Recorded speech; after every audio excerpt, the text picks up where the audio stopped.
አንዷን እየበሉ በዓለም አቀፍ ደረጃ ተወዳዳሪና የእሳት አደጋውን ለመቆጣጠር አብዝያ በለው ነገር የተሻለ ማድረግ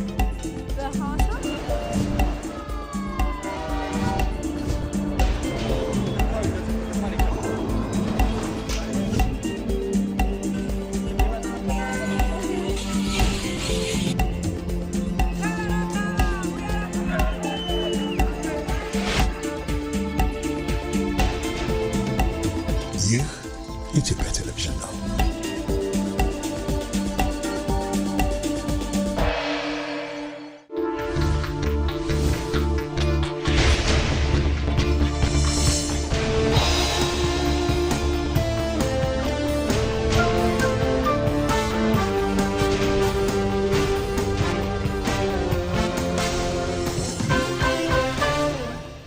ኢቲቪ 57 ከኢትዮጵያ ቴሌቪዥን ተናስለን አሁንም ከኛ ጋር ስለሆናችሁ ከልብ እናመሰግናለን። የሰዓቱን ዜናዎች እናቀርባለን። አርዕስተ ዜናዎቹን እናስቀድማለን።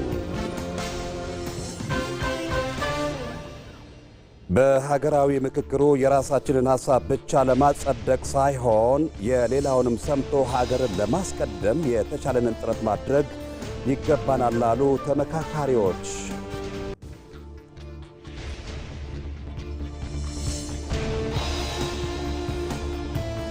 ግብፅና አጋሮቿ በኢትዮጵያ ላይ የሚሸርቡትን ሴራ ኢትዮጵያውያን እንደ ወትሮው ሁሉ እያከሸፉ ሀገር ወደ ላቀ ከፍታ የምታደርገውን ጉዞ አስቀጥለዋል።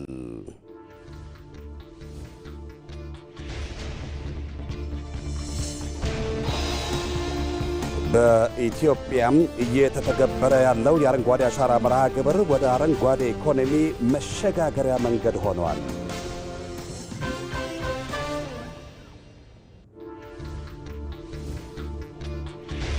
ኢትዮጵያም እያስመዘገበችው የሚገኘው አስደናቂ የእድገት ጉዞ የዓለም አቀፍ መገናኛ ብዙሃን የዘገባ ትኩረት እየሆነ ይገኛል።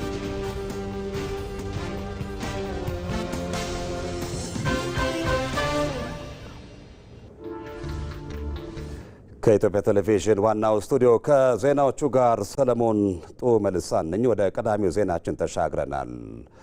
ኢትዮጵያ ቴክኖሎጂን ለዜጎች ሁለንተናዊ ተጠቃሚነት ለመዋል የገባችውን ቃል በተግባር የገለጠች ነው አሉ ምክትል ጠቅላይ ሚኒስትር ተመስገን ጥሩነህ።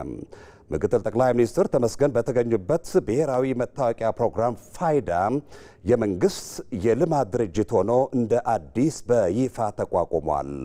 ፋይዳ ቨርስ ዲጂታል ሶሉሽን ኢንተርፕራይዝ በሚል በይፋ የተቋቋመው ኢንተርፕራይዙ በኢትዮጵያ ኢንቨስትመንት ሆልዲንግ ስር ተካቷል።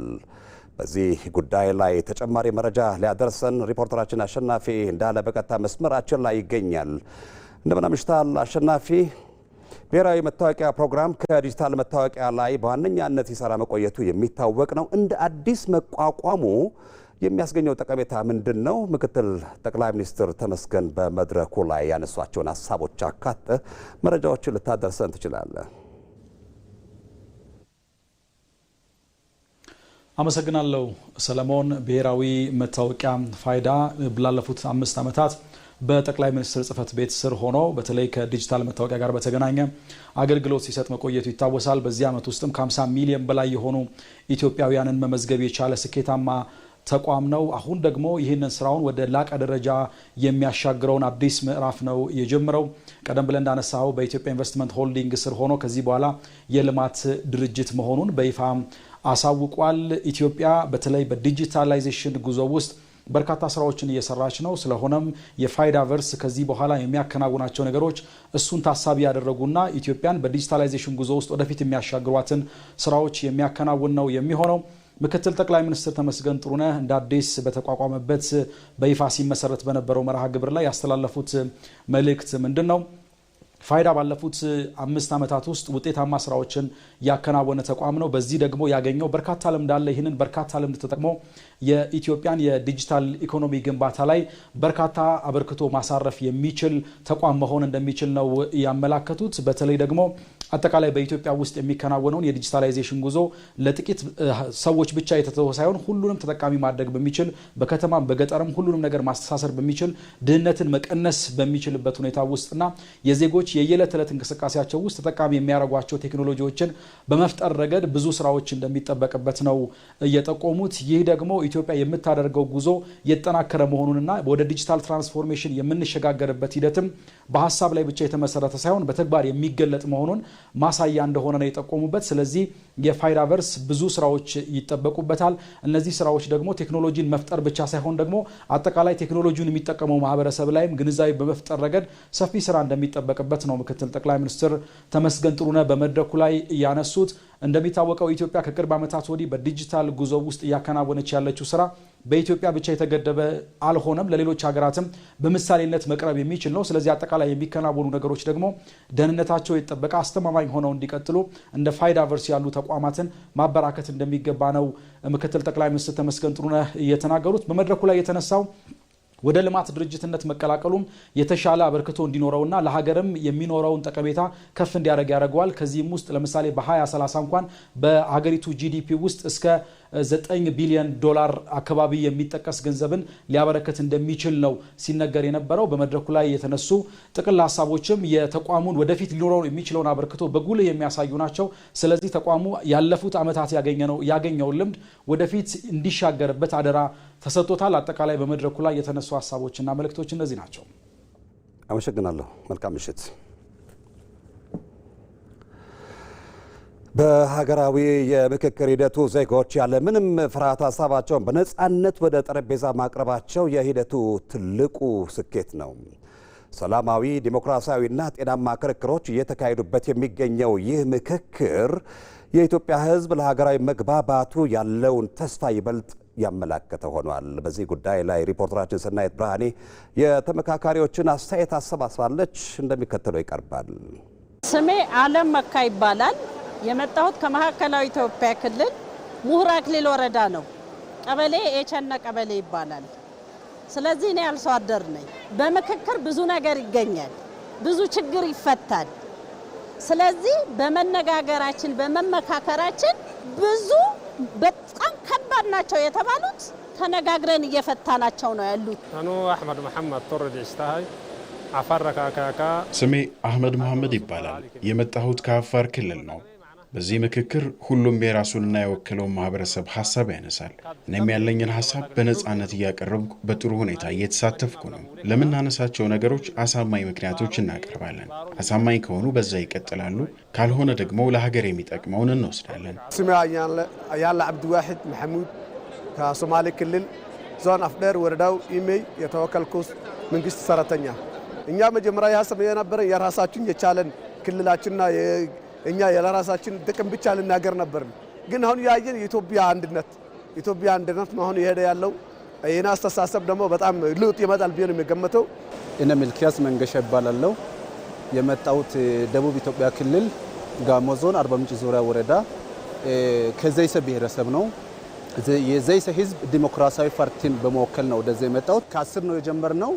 10ም ላይ ተሳትፌ ሀሳብን በሚገባ አቅርብ ያለው 50 ላይ ተሳትፍ ያለው የራስን ሀሳብ በሚገባ አቅርብ ያለው 250 ላይ እንዲሁም በባለሙያዎች በሚሰጥ ማብራሪያ በሚሰጥበት ጊዜ በ500 ላይም እድሉን አግኝቻለሁና ተሳትፎ ከሚገባ በላይ የተሻለ እንደሆነ ነው ያየው። ስሜ ፈቲያ ብሽር ይባላል። ከቤኒሻንጉል ጉሙዝ ወክዬ የመጣሁት የማህበረሰብ ክፍል ወክዬ መምህርት ነኝ ከመንጌ ወረዳ።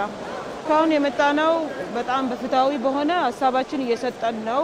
ተግባብተን ተስማምተን ያለውን ነገር እርስ በርስ የመስማማት ነገር ላይ እየደረስን ነው። በጣም ደስ የሚል መድረክ ነው። ስሜ ኢህአዴግ ሽንዶ ይባላል። የመጣሁት ከደቡብ ምዕራብ ኢትዮጵያ ክልል ጎባ ወረዳ ነው። የወከልኩት የሜኒት ማህበረሰብ አርብቶ አደሮችን ነው። ማህበረሰባችን የሚተዳደረው በከብት እርባታ ነው። ምክክሩ በጣም ጥሩ ነው። እዚህ ስመጣ በአካባቢዬ አይቼ ማላቃቸውን በርካታ የልማት ስራዎች አይቻለሁ። ለምሳሌ እኔ በምኖርበት አካባቢ መንገድ የለም። እዚህ ያየሁትን ልማት በአካባቢዬ እንዲኖር ፈልጋለሁ። ሀሳብ በነፃነት መግለጽ ላይ እስካሁን የገጠመን ችግር የለም። መግለጽ የፈለግከውን በሚገባ ገልጸናል። ኢብን አንዳንዴ ሀሳቡን ገልጸን ሳይጻፍ በሚቀርበት ጊዜም እንዲያዝልንም ተጨማሪ ለማድረግ የሞከርንበት ጊዜ ስላለ ሐሳብ ነጻነት በነጻነት ገልጸናል። ማንኛውም ሰው የፈለግሽ ሐሳብ በነጻነት የማንሳት ነገር አለ። ሁላችንም እያንዳንዱ ይሄ አይደለም ተፎካካሪ ፓርቲ አሉ ከኛ ጋር ለቅድም እንዳልኩሽ ሴቶች አሉ ከሁሉም የተውጣጡ ማህበረሰብ ክፍል በከለር በማንነታችን ሳንለያይ በነጻነት ሐሳባችን እየሰጠን ነው ያለነው። በጣም ደስ የሚል መድረክ ነው። ሐሳቤ በግል ይቀለስኩ ነው የኔ ሐሳብ የተወከልከው ሐሳብ ግልጽ ያደርጉ ነው ያለው እና እኔ የቀመጥከውን ሁሉም ነገር የተሰፈ ነው ያለው። ሁሉም ሐሳብ የተቀበለው አንድ ላይ ነን የምንገናኘው። በጣም ተስፋ አለኝ። ለምን የተወከለን ሁሉም ህዝብ በአንዳችን ሁላችን በኢትዮጵያ አንድነት ነው ተስፋ ያለን ለውጥ እናመጣለን ብለን የምገምተው።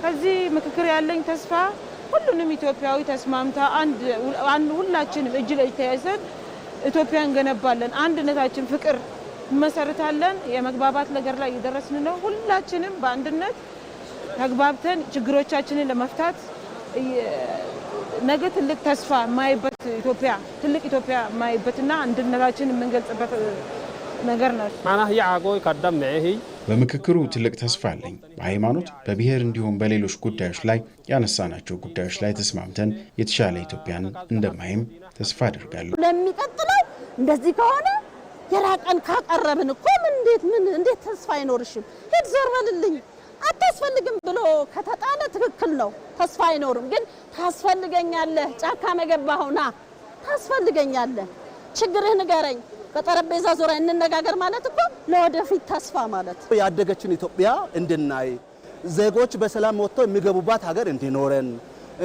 ሰዎች ደግሞ በሀገራቸው ተስፋ ኖሯቸው ባለ ተስፋዎች እንዲሆኑ ይሄን ነው የሚጠብቀው። በበኩሌ ከምክክሩ ጥሩ ነገር እጠብቃለሁ። እኔ ወጣት ነኝ። በሀገሬ ላይ መጥፎ ነገር ሲከሰት ማየት አልፈልግም። የምፈልገው ልማት ነው። ለዚህ ደግሞ ምክክሩ መፍትሄ ያመጣል የሚል ተስፋ አለኝ። በሀገራዊ ምክክሩ ኢትዮጵያን ለማጽናት ከራስ አልፎ የሌሎችን ሀሳብ መቀበልና ሀገርን ማስቀደም ቅድሚያ ትኩረት ሊሰጠው የሚገባው ጉዳይ ነው። እየተካሄደ ባለው ሀገራዊ ምክክር የራሳችንን ሀሳብ ብቻ ለማጸደቅ ሳይሆን የሌላውንም ሰምቶ ሀገርን ለማስቀደም የተቻለንን ጥረት ማድረግ ይገባናል ብለዋል ያነጋገርናቸው ተመካካሪዎች። እድሉ ፈቀደ። ሀገርን ለማጽናት የሚደረገው የምክክር ጉባኤ መነሻውም መዳረሻውም ኢትዮጵያ ናት። ሀገር ደግሞ በአንድ ወገን ፍላጎትና ሀሳብ ብቻ አትጸናም። በዜጎቿ ብዛት ልክ ሀሳብ አለ። ምክክሩ ያስፈለገው እነዚህን ሀሳቦች አፋጭቶ ለሀገር የሚጠቅመውን ለማውጣት ነው። የምክክሩ ጠረጴዛ ሁሉም ሀሳቦች የሚሰሙበት እንጂ የአንድ ወገን ሀሳብና ፍላጎት ብቻ የሚጫንበት ሊሆን አይችልም። የሰጥቶ መቀበል መርህ የሚመጣው የዚህ ጊዜ ነው። ያለፈው የኢትዮጵያ የፖለቲካ ታሪክ እኔ ያልኩት ብቻ ነው ልክ እኔ ስሙኝ የተጫነ ሆኖ ቆይተዋል። ይህ ደግሞ ሀገርን ለብዙ ስብራትም ዳርጓል።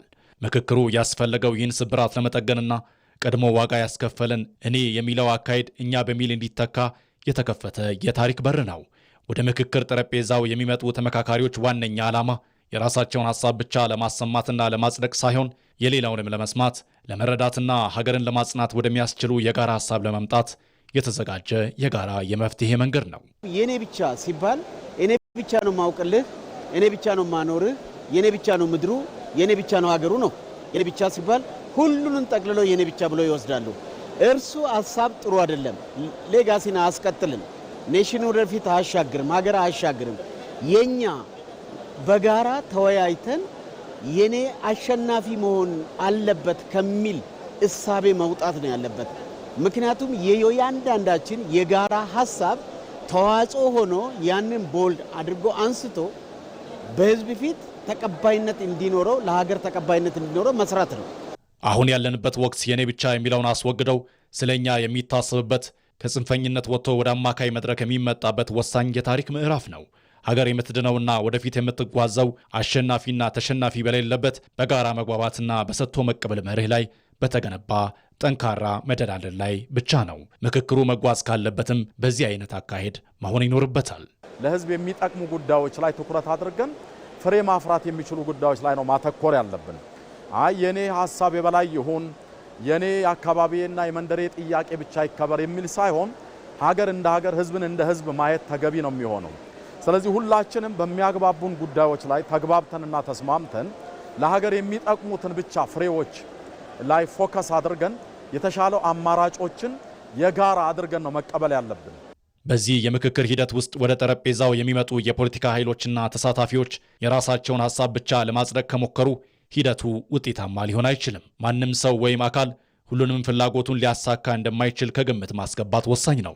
በምክክሩ አሸንፋ የምትወጣው ኢትዮጵያ እንደመሆኗ የግለሰብ አሊያም የቡድን ፍላጎት ለብቻው ሳይሆን የሌሎችም ሐሳብና ፍላጎት ከግምት ሲገባና ሰተን መቀበል ስንችል ብቻ ነው። ብዙ ከባድ ጥያቄ ማንስቼ አውቃለሁ። ብዙ ከባድ ጥያቄም ቀርቦ አውቃለሁ። ያመንኩት አለኝ፣ ያሳመኑኝ አለ። አንድም ደግሞ የሚወድቅ ሐሳብ የለም። በዚህ በምክክር የምንረዳዳው ነገር እንጂ ይህ ደግሞ መቼም የሚገኝ አይደለም። በምክክሩ ሐሳቡን አቅርቦ ተከራክሮ የሌላውንም ተቀብሎ እኔ ይሄን ብተው አንተ ያንን ብትይዝ ተባብለው ለሀገር ወደሚጠቅመው ወርቃማ አማካይ መምጣት ከተቻለ ያኔ ሀገር ታሸንፋለች። በኃይል የተጫነ ሳይሆን ሰጥተው የተቀበሉት በዘላቂነት ያስማማል። ምክክሩም በወሳኝ ምዕራፉ በዚህ መርህ ታጅቦ ለስኬት ለአዎንታዊ መፍትሄነት ይደርሳል። ዓለም አቀፍ ነባራዊ ሁኔታዎችንም ካየ ናሽናል ዲያሎግ ያደረጉ ሀገራቶች ቢያንስ ችግራቸውን ለይተውበታል። የሚያጣላቸውን የሆነ ችግር ለይተዋል። የመደማመጥ ባህላቸውን ለይተዋል። አብዛኛው ቦታ ላይ ተሳካላቸዋል። የዲሞክራሲ ባህላቸው ተቀይሯል። የህግ የበላይነትን አስፍነዋል። ስለዚህ እኔ ከዚህ ምክክር ተስፋ የማደርገው ነገር ለቀጣይ የኢትዮጵያ ፖለቲካም ለኢትዮጵያ ህዝብም የመደማመጥ ባህሉ የመነጋገር ባህሉ እየዳበረ በቀጣይነት ደግሞ ችግሩን ሶልቭ ያደርጋል የሚል እምነት አለ። የምክክር ጉባኤው የመጨረሻ ግብ ሁሉም ሰው አንድ አይነት ሐሳብ እንዲኖረው ማድረግ አይደለም። ይልቁንም ልዩነቶች እያሉ ሀገርን ለማጽናት መግባባት መቻል ነው። መግባባት ካለ ደግሞ ከአንድ በላይ የተለያየ ሐሳብ አለ ማለት ነው። እነዚህ የተለያዩ ሐሳቦች ላይ መግባባት ሲደረስ በእርግጥም ሀገር ትጸናለች። የተለያየ ተቃርኖ ውስጥ በሚደረግ የምክክር ጉባኤ የኔ ሐሳብ ልክ ነው የሚል ግትር አቋም ሊኖር እንደሚችል ይጠበቃል። ነገር ግን በምክክር ጉባኤ የተራራቁ ሐሳቦችን በማቀራረብና በማስታረቅ መግባባትን ለማምጣት በምክክሩ እየተሳተፉ ያሉ አስታራቂ ሽማግሌዎች ሚናቸው የጎላ ነው። በምክክር ሂደት የኛ የሚል እሳቤ መትከል ጠንካራ ኢትዮጵያን ለመፍጠር ወሳኝ ነው። መስከረም ቸርነት ሀጂቢያ አባ መጫ ይባላሉ። አስታራቂ ሽማግሌ ናቸው። በመጡበት ኦሮሚያ ክልል ጅማ ከተማ በሀገር ሽማግሌነት የካበተ ልምድ አላቸው። በማህበረሰብ ውስጥ የሚፈጠሩ አለመግባባትና ተቃርኖችን በብልሃት በመፍታት እርቅና ሰላም እንዲወርድ መግባባት እንዲፈጠር ሲሰሩ ኖረዋል። ዛሬም ሀገር በዜጎች መካከል ያለ ልዩነትን በምክክር ወደ መግባባት ለማምጣት ጉዞ ላይ ናትና እርሳቸውም ለሁሉም የምትሆን ኢትዮጵያን ለመገንባት የራሳቸውን ሀሳብ ለማዋጣት የዚሁ ታሪካዊ ሂደት አካል ናቸው። እኛ የሚለውን እሳቤ ለመፍጠር የኔ ብቻ የሚለውን ተጻራሪ ሀሳብ አርቆ መቅረብ ያስፈልጋል። ይህም የሚሳካው አንዱ ብሂል በሆነው የአንተምተው አንተምተው ሀገር በቀል ብሂል ስንቃኝ ነው። ሀጂቢያም የኔ ሀሳብ ብቻ ልክ ነው ከሚል ግትር አቋም ባለፈ የእኛን ኢትዮጵያ አክሞ ለማጽናት በተፈጠረው ሀገራዊ ምክክር ማዕድ የግብር አዳራሽ ላይ ተገኝተዋል። አስታራቂ ሽማግሌዎች ሚና ካልተግባባ የተለያዩ ግሩፖች የተለያየ ሀሳብ ካለው ያንን ሀሳብ ማስማማት፣ የተቀረጹ አጀንዳዎችን ወደ ጫፍ የወጡ አካላትን ወደ መሀል ማምጣትና ወደ በሰላም ይሄ ሀገራዊ ምክክር ኮሚሽኑ ሀገራዊ ምክክር አጀንዳዎች እንዲሳካ የሰላም ዙሪያ ለመስራት ነው የተመረጥንበት ምክንያት ስለዚህ ነውና አንደኛ ሀገራዊ ምክክር ኮሚሽን ተሳታፊ መሆኔና አስታራቂ መሆኔ በጣም ደስተኛ ነኝ። እናም እርሳቸው ሀገር የኖረ ተቃርኖ ሳንካዋን ነቅላ ዜጎች ልዩነታቸውንና አለመግባባታቸውን በምክክር ብቻ የሚፈቱባት ሀገርን የማኖር ሂደት ውስጥ የበኩላቸውን ለመወጣት ዝግጁ ናቸው። ይህም የሚሳካው የሌሎችን ሀሳብ በራስ ጫማ አስገብቶ ለማዳመጥ በሚፈጠር ዝግጁነት ልክ ነው።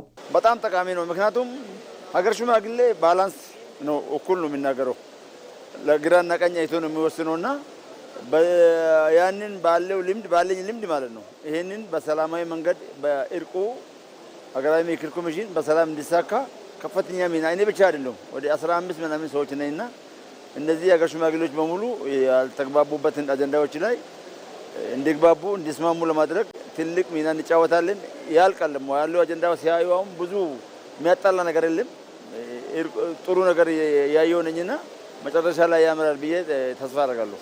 በእርግጥ ኢትዮጵያ ከጫፍ እስከ ጫፍ ህዝቦቿ አለመግባባትን የሚፈቱበት፣ የተበደለን የሚክሱበት፣ እርቅን የሚያወርዱበት የኖረና የካበተ የሽምግልና ልምድ ያላቸው ናቸው።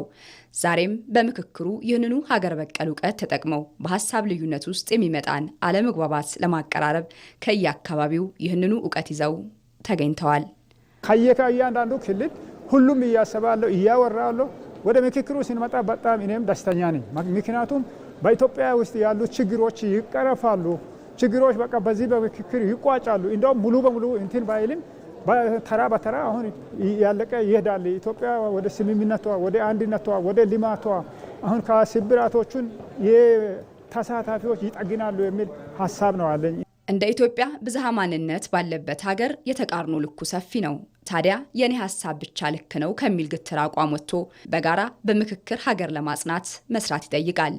የኔ ልክ ነው እንደምንለው ሁሉ ለሌሎችም ልክነት እውቅና መስጠት ይጠይቃል። ምክክር ድርድር አይደለም፣ ምክክር ነው እንደስሙ። ምክክር ደግሞ ሰው ማዳመጥ፣ በሰው ጫማ ሆኖ ማየት፣ የራስንም ነገር ደግሞ ሰዎች እንዲረዱት በእነሱ ጫማ ሆኖ እንዲረዱት የማድረግ እንትን አለውና በዚህ ልክ ነው እኛ ተዘጋጅተን የመጣ ነው። ብዙ ነገር እንጠብቃለን። በምክክሩ እየተሳተፉ ያሉ ተመካካሪዎች 130 ሚሊዮን የሚጠጋ ሕዝብ አደራ ተሸክመዋልና ተስፋቸው መግባባትን መፍጠር ነው። በጠንካራ አለት ላይ የምትገነባ ሁሉም የኛ የሚላት ኢትዮጵያን ለመስራት ጊዜውም ሁኔታውም አሁን ፈቅዷል። ለሀገር ጉዳይ መሻሻል የኛ እድገቱ በአካታችነትና እንዳይ አለመግባባት አልመጣም። መግባባት ያስፈልጋል። ሁሉም ኢትዮጵያ አንድነትና መግባባት ያስፈልጋል። ብሔር በዘር በሃይማኖት ሳይለያይ እዚህ ጋር መገናኘታችን ያለን ችግር በሙሉ ቅሬታ ያነሳ ሰው የተወያየበት ነው። ሰው ደግሞ አወጥቶ ከተናገረ ያለ ቅሬታ ከተናገረ ይሳካል፣ እርቁ በሰላም ያልቃል የሚል ተስፋ አለኝ። ከዚህ በኋላ ግን ኢትዮጵያ ወደ ሰላማዊ እድገት ትገሰግሳለች።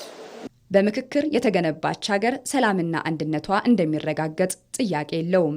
የነ ሀጂቢያ አባ መጫም ህልምም የብዙሃኑ ኢትዮጵያዊ ህልም ነው። በምክክሩ መሰረቷ የታነጸ አንድነቷና ሰላሟ የተጠበቀ የሁሉም የሆነች ኢትዮጵያን ማንበር።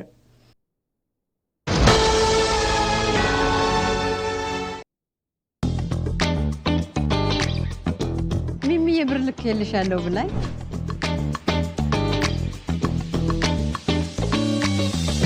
ለመነዘር ወደ ባንክ እየሄድኩ ነው።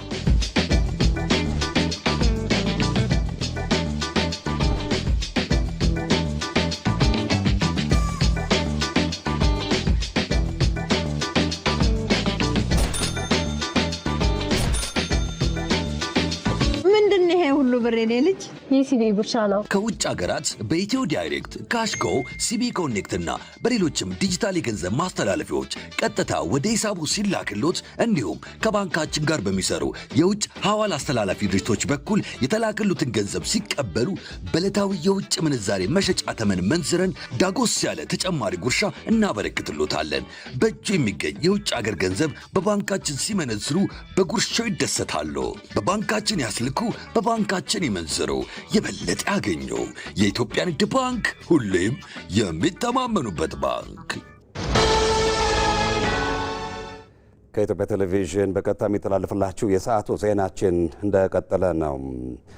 ኢትዮጵያ ዛሬ ላይ የምትጋፈጣቸው የፖለቲካና የደህንነት ፈተናዎች ግብፅና አጋሮቿም የኢትዮጵያ የአባይ ወንዝ ተጠቃሚነትን ለማስተጓጎል ሲፈጽሙት የኖሩት የዘመናት ሴራ ውጤት ነው።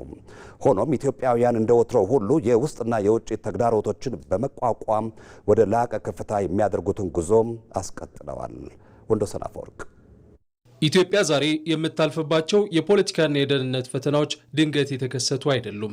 ይልቁንም የረጅም ዘመናት ታሪካዊ መሰረት ያላቸው ናቸው። በተለይም የግብፅ የውጭ ጉዳይ ፖሊሲ ለዘመናት ሲመራበት የኖረው ዋና መርህ ኢትዮጵያ ከተፈጥሮ ሀብቷ በተለይም ከአባይ ወንዝ በእኩልነትና በፍትሐዊነት እንዳትጠቀም ማድረግ ነው።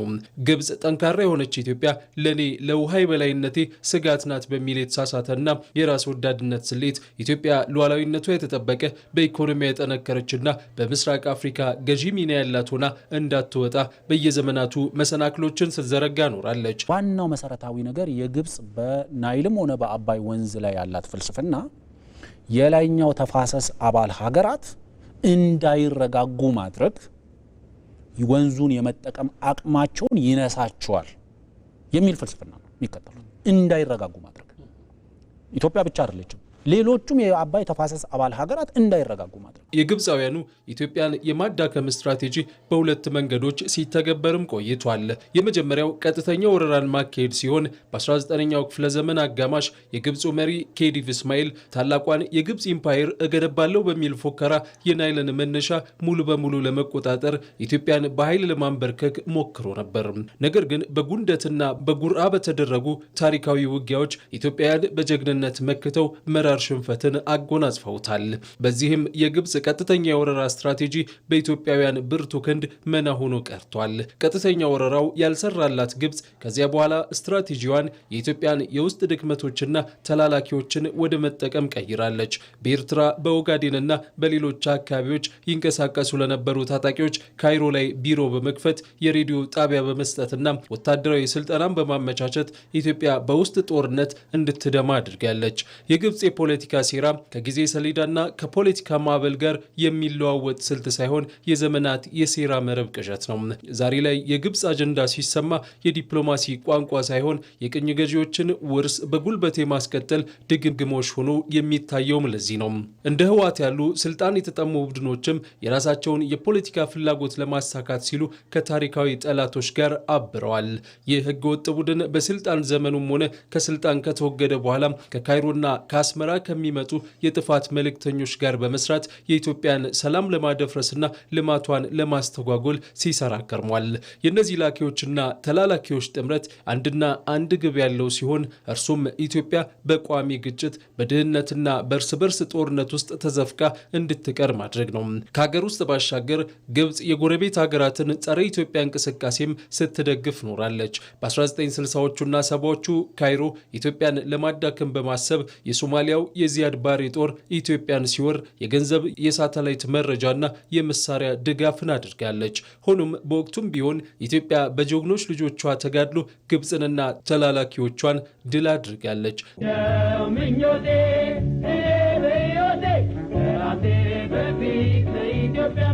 ዛሬም ቢሆን ታሪክ መልኩን ቀየረ እንጂ ሂደቱን መድገሙ አልቀረም።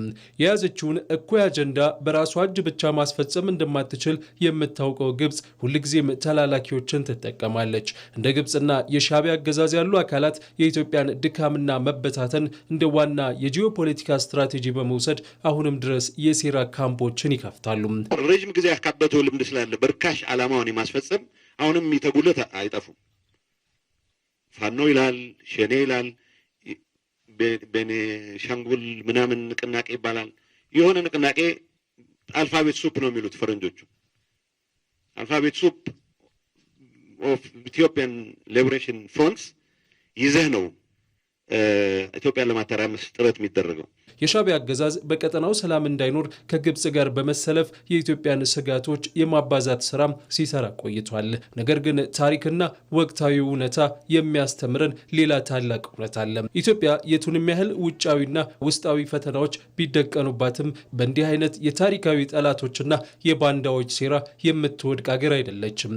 ዛሬ ላይ የኢትዮጵያውያን የጋራ አሻራ የሆነው ታላቁ የህዳሴ ግድብ መጠናቀቅ የእነዚህን ታሪካዊ ሴራዎች ወገብ የሰበረ ትልቅ ድል ነው። በየቦታው ብዙ ትናንሽ ሐሳብ ያላቸው ሰዎች ሀገራዊ ጥቅምን ሀገራዊ አቅምን ካለመገንዘብ ለተላኩላቸው አካላት ብቻ ፍላጎታቸውን ያሳኩ መስሏቸው ብዙ ሙከራዎች ተደርገዋል። ደም ጠብ አድርገን ላብ ጠብ አድርገን የውሃን ጠብታ ለቁም ነገር ያዋልንበት ስፍራ ነው። ግብፅ ለዘመናት አይነካም ብላ የዘጋቸውን የአባይ ጉዳይ ኢትዮጵያውያን በራሳቸው ገንዘብ እውቀትና ደም ተረባርበው ጉባ ላይ ከፍተውታል። የታሪካዊ ጠላቶች ሴራ ዛሬም ሆነ ነገ መልኩን እየቀየረ ይመጣል። ነገር ግን ወሳኙ ጉዳይ የሴራው ጥልቀትና የጠላቶች ብዛት ሳይሆን የኢትዮጵያውያን የውስጥ አንድነትና የጽናት ደረጃ ነው። በመሆኑም የውስጥ ባንዳዎችንና ተላላኪዎችን ሴራ ማጋለጥ፣ የታሪካዊ ጠላቶችን አጀንዳ በንቃት መረዳትና በኢትዮጵያ ሉዓላዊነት ላይ አንድ ሆኖ መቆም የዚህ ትውልድ ታሪካዊ መገለጫ ነው። የኢትዮጵያ ታሪክ የጽናት ታሪክ ነው። ጉዞዋም ወደ ከፍታ ነው። የጥፋት ጥምረቱ ጽምዶ ተልእኮው ለኢትዮጵያ ብሔራዊ ጥቅሟን የሚያስከብርላትን መንግስት ማሳጣት ነው። ይሁን እንጂ የግብፅ በባንዳዎች ላይ የተመሰረተ የጃዞር ፖለቲካ የኢትዮጵያን ሕዝብ የልማት ጉዞ ሊያቆመው አይችልም። ይመራደም ዝርዝር አለው። 3 በአንድ ላይ የተፈጠረው የጠላት ጥምረትስ ስለምን ሲባል ጉዳዩ ወዲህ ነው። ለመገንባት ሳይሆን ለማፍረስ፣ ለማልማት ሳይሆን ለማውደም፣ ሰላምን ለማስፈን ሳይሆን ለማተራመስ። ይህን ክፉ ህልም በኢትዮጵያ ላይ ያሰበው ታሪካዊ ጠላቷ ግብፅ፣ የውስጥ ባንዳው የህወሓት ቡድንና ሁሌም የተዳከመች ኢትዮጵያን የሚፈልገው ሻዕቢያ የፈጠሩት የክፋት ጥምረቱ ጽምዶ ነው። በእርግጥ ይህ ክፋት የወለደው የእድገትና የሰላም ጸር በግብፅ የሚዘወረው የአማጽያን ጥምረት የዛሬ ክስተት አይደለም። የካይሮ ፖለቲከኞች ኢትዮጵያ ራሷን ችላ ከተረጋጋችና ከበለጸገች በውሃዋ ላይ ያላትን ተፈጥሯዊ መብት አሟጣ ትጠቀማለች ከሚል የፍርሃት ስነልቦና በመነጨ ሀገርን በእጅ አዙር የግጭት ማዕከልነት ላለፉት 10 ዓመታት የእኛዎቹን ሞኞች ባንዳዎች ሲጠቀሙባቸው ኖረዋል። ጽምዶ ዛሬ የተፈጠረ እንዳይመስላችሁ። ጽምዶ የ1960ዎቹ ስትራቴጂ ነው። የ1960ዎቹ ትውልድ እየተባለ ብዙ ጊዜ ይነገራል፣ ትሰማላችሁ። የዛን ዘመን ትውልድ ማርክሲዝም ሌኒዝም እያለ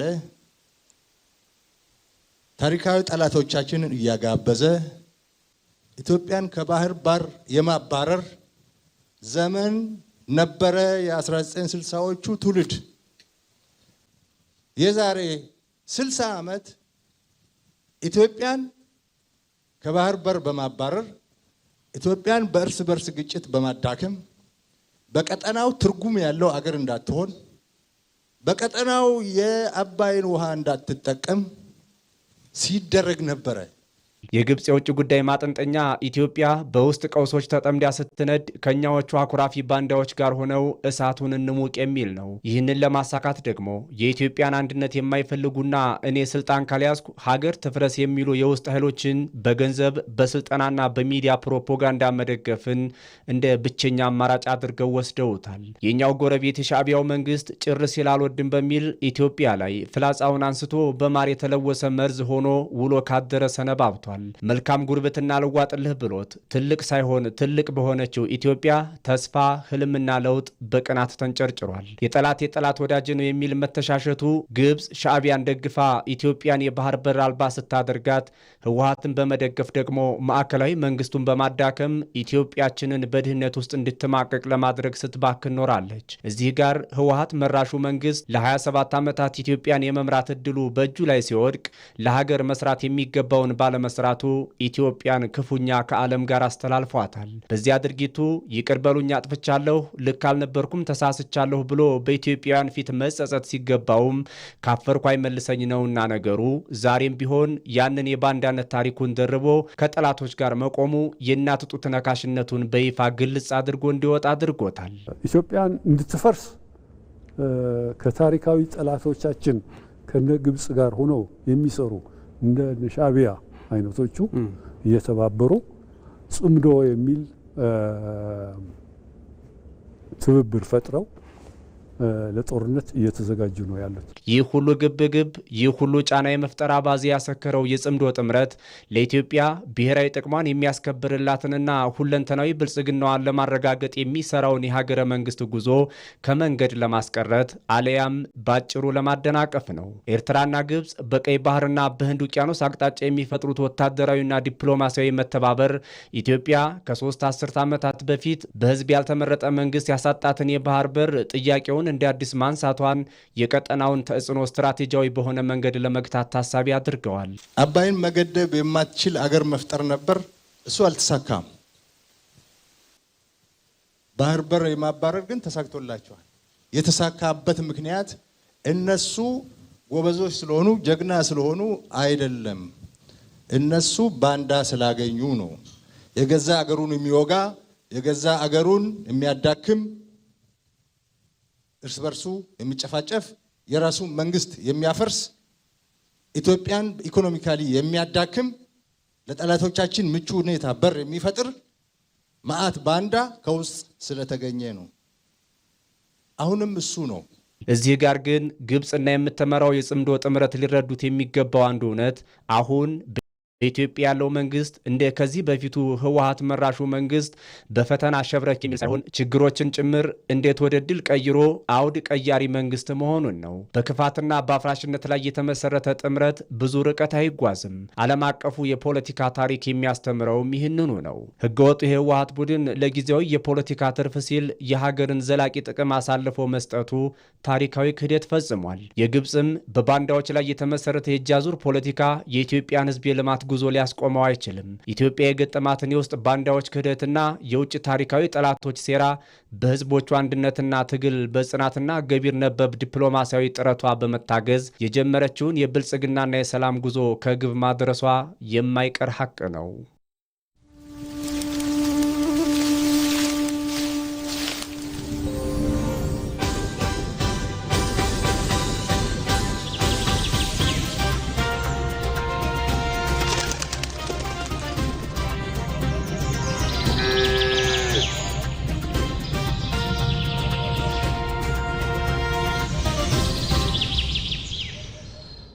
አረንጓዴ አሻራን ወደሚመለከቱ ዘገባዎቻችን ተሻግረናል።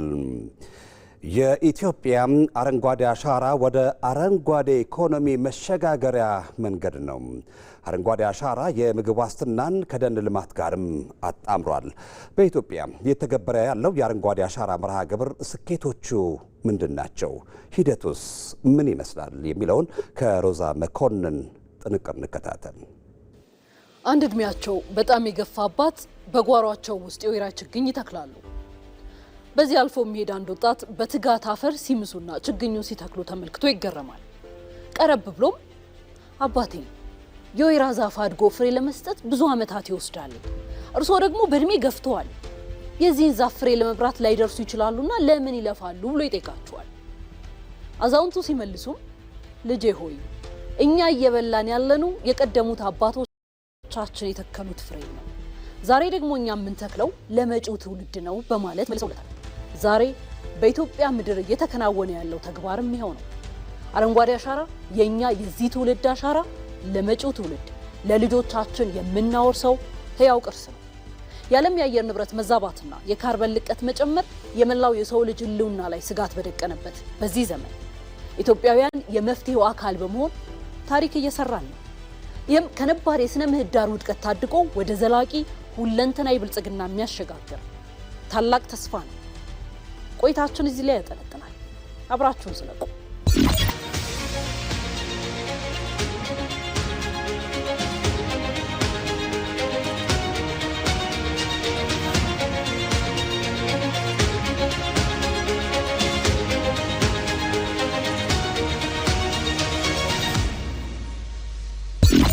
የደን ውድመት በድንገት የመጣ አጋጣሚ አልነበረም።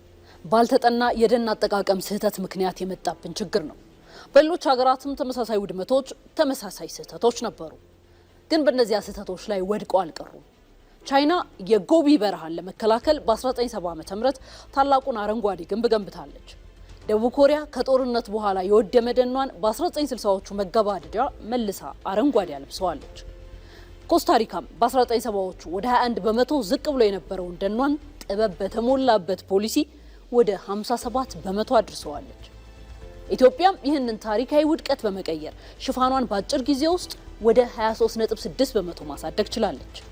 አጀማመሯ የሚጠቁመን ደግሞ ገና ብዙ አልፋ መጓዝ እንደምትችል ነው። የሀገራችን አረንጓዴ አሻራ ከሌሎች የዓለም አቀፍ ተሞክሮች ጋር ሲነጻጸር በብዙ መልኩ ልዩና ተስፋ ሰጪ ገጽታዎች አሉት። የመጀመሪያው የዛፍ አመራረጥ ስልቱ ነው። ቻይና በመጀመሪያ ምዕራፍ አንድ አይነት የዛፍ ዝርያን ብቻ ወይም ሞኖካልቸር በመትከሏ ተባይና በሽታ ቢሊየን ዛፎችን አውድሞባታል። ኢትዮጵያ ግን ከተጀመረበት ጊዜ አንስቶ ድብልቅ ስልትን ተከትላለች። ከተተከሉት መካከል 52 በመቶ ግብርና፣ ደንን፣ ልማትን በአንድ ላይ አጣምረው ይዘዋል። አቮካዶ፣ ማንጎ፣ ፓፓያና የከብት መኖች እንደ ደን ለአካባቢ ጥበቃ፣ እንደ ግብርና ደግሞ ለኢኮኖሚ ጠቀሜታ አላቸው። 42 በመቶ የሚሆኑት ሀገር በቀል የዱር ዛፎች፣ ቀሪው 6 በመቶ ደግሞ የከተማ የጌጣጌጥ እጽዋት ናቸው። የምግብ ዋስትናን ከደን ልማት ጋር ያጣመረው የኢትዮጵያ ስልት አዲስ ተሞክሮን ወልዷል። ሌላኛው የአረንጓዴ አሻራ አዲስ ገጽታ ደግሞ የህዝብ ተሳትፎና የንቅናቄ አቅሙ ነው። ኢትዮጵያ በአንድ ቀን እስከ 800 ሚሊዮን ችግኞችን በመትከል በዓለም አቀፍ መድረክ ድንቅ ታሪክን በመጻፍ ላይ ነች። ደቡብ ኮሪያ የገጠር ልማት ውድድርን በጥብቅ ህጎች ስትደግፍ፣ ኮስታሪካ ደግሞ ክፍያን መርህ አድርጋለች። የኢትዮጵያ ፈቃደኝነት ላይ የተመሰረተ ንቅናቄ ደግሞ የፖለቲካ ቁርጠኝነትና የማህበረሰብ አንድነት ውጤት ነው። አረንጓዴ አሻራ የፈጠረው ኢኮኖሚያዊና አካባቢያዊ ተጽዕኖም ከሌሎች ሀገራት ለየት ያለና አዲስነትን የተላበሰ ነው። ኢትዮጵያ በአፍሪካ ሁለተኛዋ አቮካዶ ላኪ ሀገር ለመሆን የበቃችው ከዚሁ መርሃ ግብር ጋር በተያያዘ በተሰራው ስራ ነው። በአረንጓዴ አሻራ ምክንያት የችግኝ ጣቢያዎች ቁጥር ከ45,000 ወደ 121,000 አድጓል። እንዲሁም ኢኒሼቲቭ ከ767,000 በላይ ለሆኑ ወጣቶችና ሴቶች የስራ ዕድልን ፈጥሯል። በአረንጓዴ አሻራ አማካኝነት ከ15 ሚሊዮን ሄክታር በላይ ከጥቅም ውጪ የሆነ መሬት ማገገም ችሏል። ይህ የመሬት መጠን በመላ ሀገራችን በአንድ የእርሻ ወቅት ላይ ከሚታረስ መሬት ጋር ተመጣጣኝነት ያለው ነው። የአረንጓዴ አሻራ ወደ አረንጓዴ ኢኮኖሚ መሸጋገሪያ መንገድም ነው። የኮስታሪካን ተሞክሮ ብንወስድ ከነዳጅና ውሃ ታሪፍ ላይ በተቆረጠ ፈንድ ደን የሚጠብቁ አባወራዎችን በገንዘብ በመደገፍና የኢኮ ቱሪዝምንም ማስፋፋት ላይ ስራዎችን ሰርታለች። የደቡብ ኮሪያን ሞዴል ስንወስድ ደግሞ ከተተከለው የደን የዱር ማር፣ እጣን፣ ቡና፣ ቅመምና የመድኃኒት እጽዋትን በማምረት በአመት ቢሊዮን ዶላሮችን ማመንጨት ችላለች። ኢትዮጵያም በራሷ ስልትና ሞዴል በአረንጓዴ አሻራ አሁን ዜጎቿ ተጠቃሚ ከሆኑበት የምግብ ዋስትና፣ የሌማት ትሩፋትና የፍራፍሬ ኤክስፖርት ባሻገር ለወደፊቱ በካርበን ትሬድ ገቢ ለማግኘት የሚያስችላትን ቅድመ ዝግጅት በማድረግ ላይ ናት። በአጠቃላይ የኢትዮጵያ አረንጓዴ አሻራ መርሃ ግብር በታሪክ ከተመዘገቡ ትልቅ የዓለም አቀፍ አካባቢ ጥበቃ ንቅናቄዎች መካከል በግንባር ቀደምትነት የሚጠቀስ ነው። ኢትዮጵያ የተያያዘችውን ይህን ታላቅ ጉዞ በሳይንሳዊ አሰራር፣ በዘመናዊ የዲጂታል ክትትል በመደገፍ ወደ አረንጓዴ ኢኮኖሚ ለመሸጋገር እየከወነች ነው። ኢትዮጵያ በጀመረችው በዚህ አረንጓዴ ጎዳና ጸንታ በመጓዝ የአፍሪካ መፍትሄዎች መብራትነቷን አጠናክራ ትቀጥላለች። የኢትዮጵያ ሕዝብ በአንድነት በመቆም ያከናወነው የአረንጓዴ አሻራ መርሃ ግብር ህብረትንና ለአንድ ዓላማ በጋራ የመቆም አቅምን ለዓለም ያሳየ ታሪካዊ ምዕራፍ ሆኗል። የብዙ ድንቅ ታሪኮች ባለቤት የሆነችው ኢትዮጵያ በአንድ ጀንበር ከ805 ሚሊዮን በላይ ችግኞችን በመትከል የራሷን ክብረ ወሰን አሻሽላ አዲስ ታሪክም ጽፋለች። ይህ ታሪክ የዓለም አቀፍ መገናኛ ብዙሃንን ትኩረት የሳበ ጭምርም ሆኗል። ነጻነት ፍቅሩ በአንድ ጀንበር የተጻፈው ይህ ደማቅ ታሪክ የኢትዮጵያውያን የህብረትና የዓላማ ጽናት ጉልህ ማሳያ ነው። ኢትዮጵያውያን ማልደው እየተነሱ ከአንዱ ጫፍ እስከ ሌላኛው ጫፍ እጆቻቸውን ካፈርና ከጭቃ ዋህደው የነገዋን ሀገር አረንጓዴ ለማልበስ ሲተጉ 8 ዓመታትን አስቆጥረዋል። እነዚህ ዓመታት ለኢትዮጵያውያን ችግኝ ከመትከልና ተፈጥሮን ከማከም ባለፈ ህብረትንና ለአንድ ዓላማ በጋራ መቆምን ለዓለም ያሳዩበት ታሪካዊ ምዕራፍ ተደርገው ይወሰዳሉ።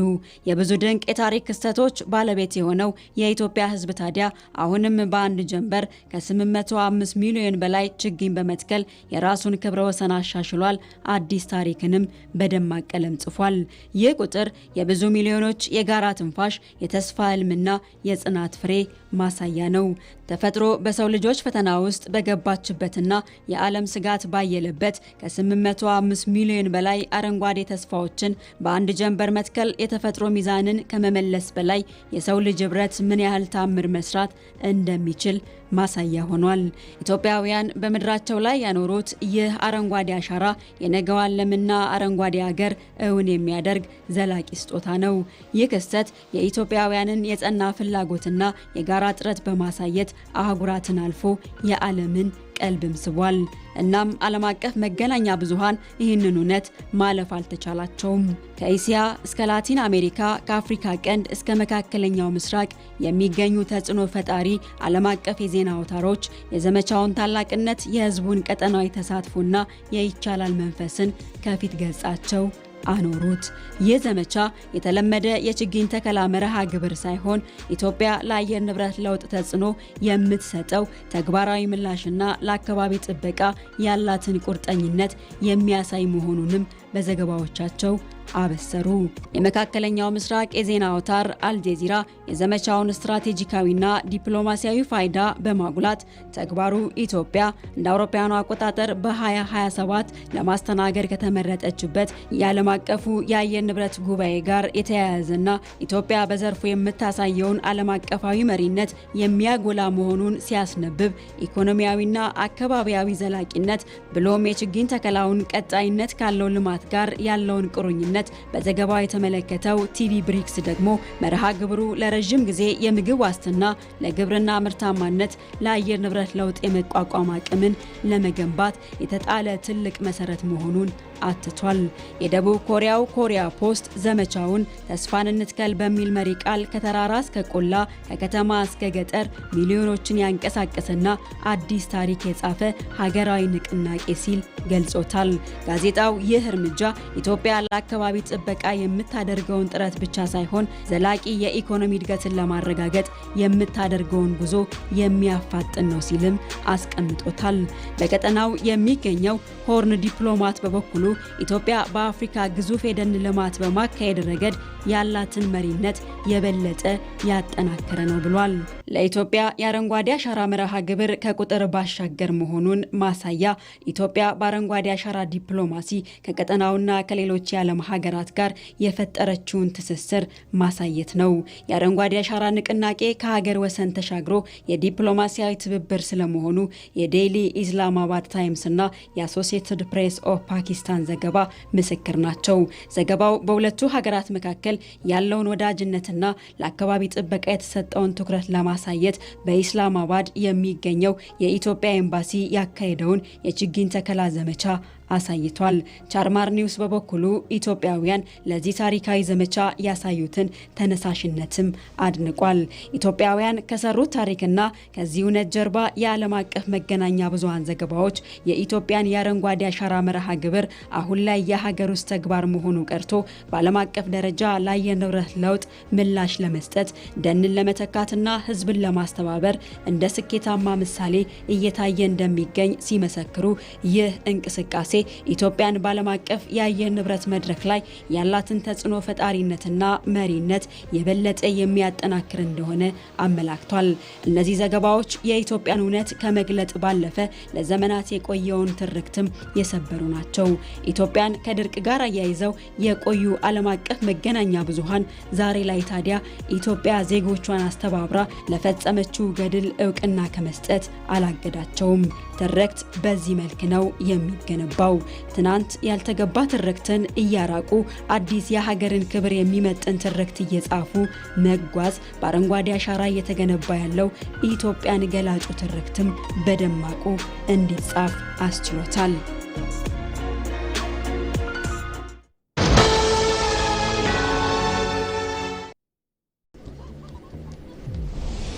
ለምን መብራት ያልከፈተው? ያላላልኩም ነበር እንዴ? ስነ ስርዓት ይኑር እንጂ።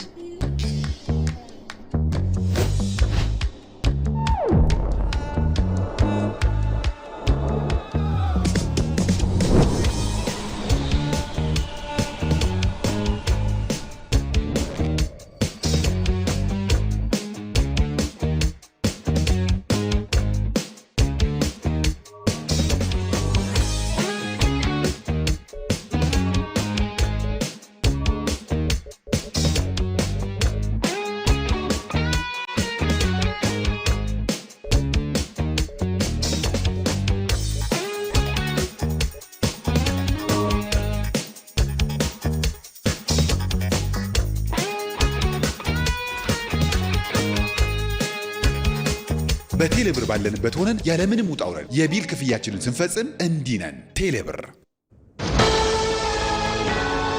ከመልእክት ተመልሰናል። ኢትዮጵያ እያስመዘገበችው የሚገኘው አስደናቂ የእድገት ጉዞ የዓለም አቀፍ መገናኛ ብዙሃን የዘገባ ትኩረት እየሆነ ይገኛል። የአሜሪካው ሲኤንኤን ቴሌቪዥንም ኢትዮጵያ አሁን የምትገኝበትን ሁሉን አቀፍ የኢኮኖሚ ትራንስፎርሜሽን በሰፊው ዘገባው ዳሷል።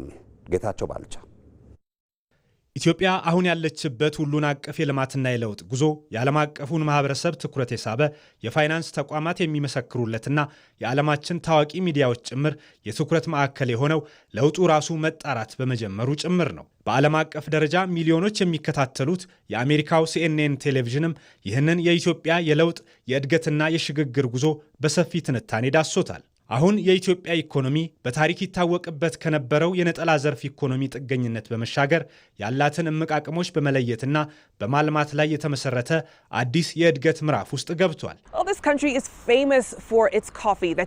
ይህች ሀገር ለዓለም ገበያ በምታቀርበው ቡናዋ ትታወቃለች። አሁን ግን የኢኮኖሚ መሰረቷን እያሰፋች ነው። ባስቀመጠችው ትልቅ ራዕይም እንደ ማዕድንና ቱሪዝም ያሉ የኢኮኖሚ ዘርፎችን በማሳደግ ላይም ትገኛለች። በአፍሪካ ያላትን አቅም ለማሳደግም የተለያዩ መሰረተ ልማቶችን እየገነባች ነው። የኢትዮጵያ የለውጥ ጉዞ በአስደናቂ እድገት ግስጋሴ ውስጥ ያለችው በአዲስ አበባ ገጽታ እንደሚንጸባረቅ በሲኤንኤን የካሜራ እይታዎች ተንጸባርቋል። ባለፉት የለውጥ ዓመታት በተመዘገበው እድገትም ኢትዮጵያ ከነበረችበት ዝቅተኛ የኢኮኖሚ ደረጃ ተሻግራ በአፍሪካ ካሉ 5 ግዙፍ ኢኮኖሚዎች መካከል አንዷ እንድትሆን ያስቻላት ታሪካዊ ስኬት ላይም ደርሳለች። ኢትዮጵያ ከድህነት ለመውጣት በምታደርገው በዚህ ዘርፈ ብዙ ጥረት ውስጥ ለታዳሽ ኃይል ልማት ልዩ ትኩረት መስጠቷ የዘገባው ትኩረት ሆኗል። የዚህ ጉዞ አንዱ ታላቅ ምልክት የሆነው ያለ ውጭ ፋይናንስ በኢትዮጵያውያን የጋራ ተሳትፎና አንጡር ሀብት የተገነባው የአፍሪካ ትልቁ የኃይል ማመንጫ ታላቁ ህዳሴ ግድብ ነው። ኢትዮጵያ ወደ ቀደመ ገናና ስሟና ቀጠናዊ የተጽዕኖ አቅሟ ወደሚጠናከርበት ምዕራፍ መሸጋገሯን ከሚያመለክቱ ታላላቅ ፕሮጀክቶች መካከል የህዳሴ ግድብ ተጠቃሽ ነው። ከ5000 ሜጋዋት በላይ የሚያመነጨው ይህ ግዙፍ ፕሮጀክት ኢትዮጵያ ያሏትን የተፈጥሮ ሀብቶች በማልማት ለጋራ ተጠቃሚነት ያላትን አቅጣጫ ፍንትው አድርጎ ያሳያል። የተፈጥሮ ሀብትን መጠቀም አለብህ። ይህም ሁሉም ባለው ድርሻው ልክ ዘላቂ በሆነና በታችኛው ተፋሰስ ሀገራት ላይ ጉዳት በማያደርስ መንገድ ሊሆን ይገባል። ኢትዮጵያም ይህንን ነው የምታበረታታው። ይህ የኢትዮጵያውያን የደም የላብና የጽናት ውጤት የሆነው ፕሮጀክት በግዝፈቱ የሲኤንኤንን ዘጋቢ ያስደነቀም ሆኗል። በግድቡ አናት ላይ በመቆም ምን ያህል ግዙፍ እንደሆነ መመልከት ትችላላችሁ። ለሚሊዮን ኢትዮጵያውያን ብርሃን ከመስጠት ባለፈ ለጎረቤት ሀገራትም ኃይል ማቅረብ እያስቻለ ይገኛል። ኢትዮጵያ በአራቱም ማዕዘናት የምታካሂደው የኢኮኖሚ ትራንስፎርሜሽን ጉዞ ሌላው ማሳያ በቤኒሻንጉል ጉሙዝ ክልል እየተገነባ ያለው የኩርሙክ ወርቅ ማዕድን ፋብሪካ ነው። በቅርብ ወራት ውስጥ እንደሚጠናቀቅ የሚጠበቀው ይህ ግዙፍ ፋብሪካ በዓመት 1.2 ቢሊዮን ዶላር ዋጋ ያለው ከ9 ቶን በላይ ወርቅ ማዕድን የማምረት አቅም አለው። ይህም ኢትዮጵያ የግዙፍ ኢንዱስትሪዎች ማዕከል ለመሆን ያላትን ትልቅ ራዕይ የሚያመላክት መሆኑ ዘገባው በአድናቆት ትኩረቱ እንዲሳብ አድርጎታል። ኢትዮጵያ በዓለም ትልልቅ የአየር ትራንስፖርት ማዕከላት አንዷ መሆን የሚያስችላትን ግዙፍ የአውሮፕላን ማረፊያ ከአዲስ አበባ በ40 ኪሎ ሜትር ርቀት ላይ በቢሾፍቱ እየገነባች ስለመሆኗም እንዲሁ። ይህ የኢትዮጵያ አየር መንገድን ስኬታማ ጉዞ ወደ ላቀ ከፍታ የሚያሸጋግረው ፕሮጀክት በፈረንጆቹ 2030 እንደሚጠናቀቅ ይጠበቃል። በግንባታ ወጪው በኢትዮጵያ ታሪክ ግዙፉ ፕሮጀክት የሆነውና በ12 ቢሊዮን ዶላር የሚገነባው የቢሾፍቱ ዓለም አቀፍ አውሮፕላን ማረፊያ በዓመት 110 ሚሊዮን መንገደኞችን የማስተናገድ አቅም አለው። ይህም ከቦሌ አውሮፕላን ማረፊያ 4 እጥፍ በላይ ነው። እጅን በአፍ የሚያስጭኑ የተፈጥሮ ድንቅ ሀብቶች ባለቤት የሆነችው ኢትዮጵያ የቱሪዝም ዘርፉን ሌላኛው የኢኮኖሚዋ ምሰሶ አድርጋ እየሰራችበት እንደምትገኝም ሲኤንኤን በዚህ ሰፊ ዘገባው የዳሰሰው ጉዳይ ነው። የትራንስፖርትና የመዝናኛ መሰረተ ልማቶችን በማስፋፋት ዘርፉ ኢኮኖሚዋን የሚያስመነድግ እንዲሆን እየሰራችበት መሆኗም ይኸው የአሜሪካው ግዙፍ የሚዲያ ተቋም በዚህ ዘገባው ያመላከተው ሌላኛው እውነታ ነው። ብዙ መዋለ ንዋይ አፍስሰናል። በብዝሃ ዘርፍ ኢኮኖሚ ግንባታ ደግሞ የቱሪዝም ዘርፍ አንዱ የኢኮኖሚያችን ሞተር እንዲሆን ትኩረት ሰጥተናል። የኢትዮጵያ የልማት ጉዞ የነገውን ብልጽግና ለመገንባት የተጀመረ ያላትን አቅም ወደ ተጨባጭ ውጤት የምትቀይርበት አዲስ የታሪክ ምዕራፍ ሆኗል። ይህም ለዘመናት በሕዝቦቿ ልብ ውስጥ ሲኖር የቆየውን ከድህነት የመላቀቅ ህልም እውን ለማድረግ በተያዘው ሀገራዊ ራዕይና የተቀናጀ የልማት አቅጣጫን መሰረት ያደረገ ነው። ኢቲቪ 57 ከኢትዮጵያ ቴሌቪዥን ለምሽቱ የተዘጋጁት ዜናዎቻችን እነዚሁ ናቸው። ከኛ ጋር ሁሌም ስለሆናችሁ ከልብ እናመሰግናለን። ዜናዎቹን በመምራት ሰለሞን መልሳን ከስቱዲዮና ስርጭት ባለሙያዎች እንደዚሁም ከዜና አርታያን ጋር በመሆን ቆየው።